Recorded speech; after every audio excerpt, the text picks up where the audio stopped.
Itinanggi ni Maguindanao Representative Bay Sandra Sema na sangkot ang kanyang anak sa nangyaring pambobomba sa lungsod ng Davao nitong Setyembre. Ayon yan kay House Speaker Pantaleon Alvarez. Nakausap daw ni Alvarez si Congresswoman Sema kaugnay nito. Hindi matiyak ni Alvarez kung may kaugnayan sa politika ang pagdawit sa anak ni Sema na si Dato Muhammad Abdul Jabbar Sema sa pambobombang ikinamatay ng 15 katao. Pero sa tingin daw ni Alvarez, malabong sangkot ang nakababatang Sema na anak ni Congressman o Congresswoman Sema kay dating Cotabato City Mayor Muslimin Sema na isa sa mga leader ng Moro National Liberation Front. It doesn't make sense to me. Nakasama. Oo.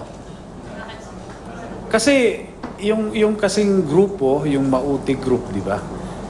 Iilan lang 'yon. Ngayon, yung anak ni Congresswoman, yung father, MNLF, nasa leadership.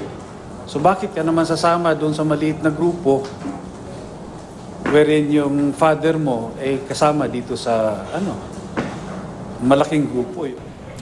Sa kabilang dako, kinumpirma kahapon ng militar at ng pulisya na isa sa mga utak ng pagsabog sa Davao, si Sema.